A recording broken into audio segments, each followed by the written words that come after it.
All right, Harry, we're in Matthew chapter 22, verse 14, and it says, "For many are called, but few are chosen." Now, I have a lot of people who have told me that this verse means that God has chosen people before they were born to either heaven or hell. What's your thoughts on this? Yeah, no, I believe it's the end of the parable for the wedding event. And in this wedding event, people were invited to a wedding. There were people that are pre-invited and people that were invited that day, and only for those that all the people are invited were called, but only those that were willing to put on a wedding garment and come the day of the wedding were actually chosen. It was we had they had to participate in the event. All right, let's actually read the parable then. I'm going to start from the beginning and I'll just ask you some questions as we go. So verse 1 and 2, it says, Jesus spoke to them again in parables, saying, "The kingdom of heaven is like a king who prepared a wedding banquet for his son." In this parable, who is the king and who is the son, Harry? God is the King, and His Son is Jesus, who we have all the New Testament. Is Jesus is actually teaching this parable? All right, verse 3. He sent his servants to those who had been invited to the banquet to tell them to come, but they refused to come. Who are the servants in this case?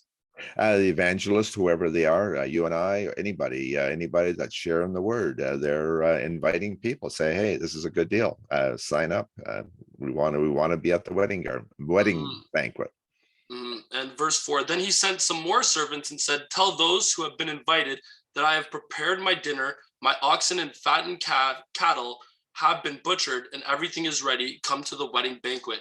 Is it possible that the servants also would have been like the prophets from before in this parable? You think, like, maybe even John the Baptist preparing the way as an example?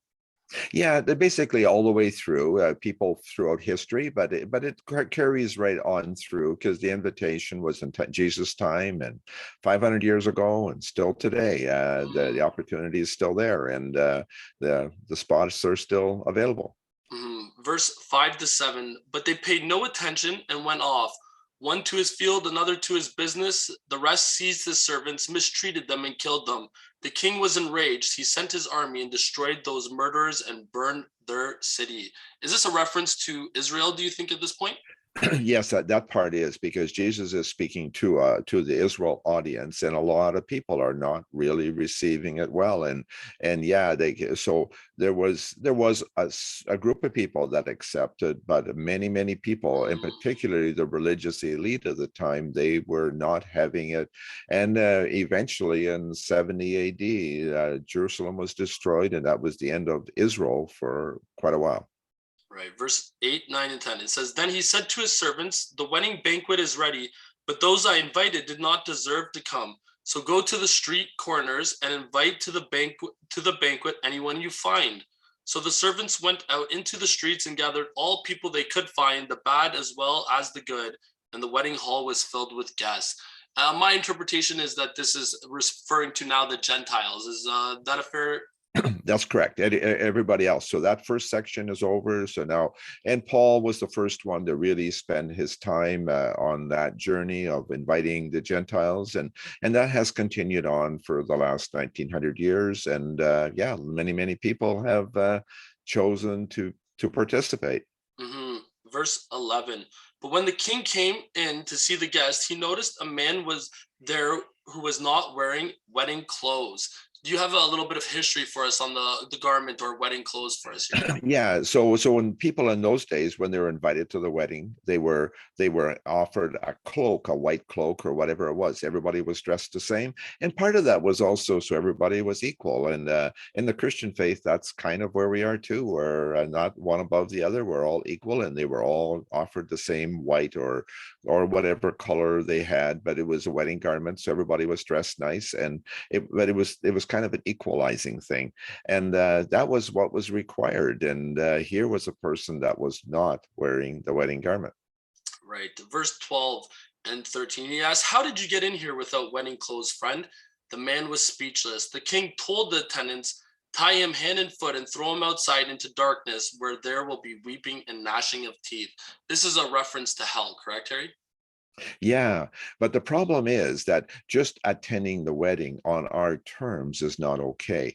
I think is really, really, really important because truth is what Jesus came for. He said to Pilate, he says, the reason I was born and came into the world was to testify to the truth. And all those that love the truth, listen to me. And that's what we need to be thinking about. What is truth?